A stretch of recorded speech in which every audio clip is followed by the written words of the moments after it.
Hello friends, welcome to my blog. Uncle ji धो रहे थे अपनी गाड़ी और फटाफट से गाड़ी धोकर वो आ गए थे अंदर। तब तक आंटी जी ने भी अपने बर्तन साफ़ कर दिए थे और सारा पानी खिसका दिया था ताकि कोई स्लिप ना हो जाए। तब तक मैं आ गई थी नानी जी के बाड़े में, जहाँ पर उनकी भैंस और गाय बंधी होती है।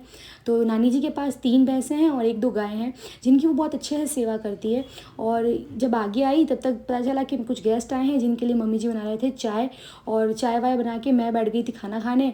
तो मक्कई की रोटी थी, ताज़ा मक्खन नानी जी ने बनाया था, छाछ थी ताज़ा, और घी वाली रोटी, और बहुत सा टेस्टी चटनी बनाई थी। तो ये खा पी कर हम लोग आ गए थे खेत पर। और खेत पर जब आए तो वहाँ पर नानी जी ने हमको बहुत सारी मूली, हरी प्याज, मिर्ची ये सब तोड़ कर दी। और सब इसी में लगे हुए थे। नानी जी अब ये काट रहे हैं पालक और मेथी। नानी जी कह रहे थे कि आज जा ही रहे हो तो मेथी और पालक देसी है तो लेकर जाओ। तो बस वो उसी में लग गए। और जब सब कटाई कर रहे थे तो फिर हम क्यों पीछे रह जाए। तो अंकल जी ने भी काफ़ी सारी मूली निकाल ली थी। और इन्हीं को देखकर व्रतिका को भी जोश आ गया, तो उसने भी बहुत सारी हरी प्याज निकाल दी। और बस सारी सब्जियां लेकर हम फिर से चले गए थे घर की तरफ। और घर पे आने के बाद शुरू हुआ सब्जियों का वितरण, क्योंकि आधी सब्जी मैं रखूँगी और आधी सब्जी मेरे अंकल जी के घर पे जाएगी। तो आंटी जी ने कॉटन का कपड़ा फाड़ कर 2 भाग में डिवाइड कर दिया था, और आधी में हमारी सब्जी बांधी गई और आधी में अंकल की सब्जी बांधी गई।